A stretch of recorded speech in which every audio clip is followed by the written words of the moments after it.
Seorang pemuda yang kecanduan game mendengar kabar bahwa neneknya mengidap penyakit mematikan. Dia mengucap selamat tinggal pada game favoritnya, berkemas, dan pergi mengunjunginya. Namun saat ia tiba di depan rumah neneknya, ia memotret rumahnya dan mengecek harga pasarnya secara online. Saat ia tahu rumah itu bisa terjual $1 juta, ia pun memutuskan untuk merawat neneknya. Setiap hari ia bangun jam 5 pagi, membantu neneknya mengurus warung, dan ikut neneknya menjumpai temannya, berharap bisa mewarisi hartanya. Suatu hari sang nenek memakai gaun cantik dan duduk di depan pintu sambil menunggu. Hari itu adalah hari kumpul keluarga. Melihat nenek mengobrol bahagia dengan kerabat, ia merasa sedikit kecewa. Namun saat berkunjung ke kuil untuk berdoa, pamannya lalai menjaga nenek dengan benar. Sandalnya membuat lecet di kedua kakinya. Anak itu mencoba melepas sandalnya, tetapi nenek menolak. Sandal itu hadiah dari putranya. Dia sangat mencintai putranya. Kemudian anak itu menyadari bahwa selama berdoa, tak satu pun dari keluarga pamannya menyebut nama nenek. Ia marah mengetahui pamannya munafik. Tak ada yang peduli pada nenek. Nenek bilang, "Cucuku yang terbaik, kau hanya memikirkanku." Pujian mendadak itu membuatnya merasa bersalah. Setelah itu, ia mulai merawat neneknya dengan lebih tulus. Melihat nenek sedih sebab rambutnya rontok, ia memakai filter cantik untuk menghiburnya. Namun akhirnya seluruh rambut nenek rontok, dan kali ini sang cucu benar-benar sedih melihatnya. Suatu hari, uang nenek dicuri. Saat anak itu mengecek CCTV, pelakunya adalah pamannya. Uang itu seharusnya dipakai untuk membeli makam,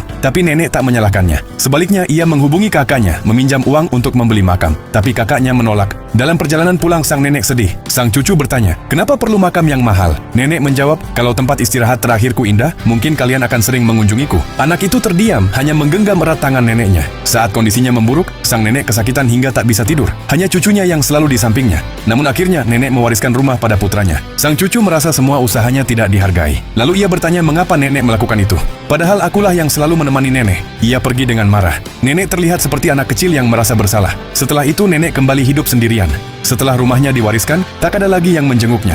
Lewat kamera pengawas, pria itu melihat nenek sendirian. Ketika orang datang, mereka hanya mengangkut perabot. Melihat ini, pria itu tak bisa menahan air matanya. Saat ia tahu pamannya menempatkan nenek ke panti jompo, pria itu bersikeras untuk membawanya pulang. Nenek tersenyum dan mengangguk. Bersama cucunya, ia menghembuskan nafas terakhirnya. Pada hari pemakaman, ia mendapat telepon. Ternyata sang nenek mewariskan $1 juta padanya. Nenek sudah menabung sejak sang cucu masih SD. Karena waktu itu sang cucu berkata, "Ketika aku punya uang, aku akan beliin nenek rumah besar." Pada akhirnya, ia menggunakan uang itu untuk membelikan neneknya makam terindah.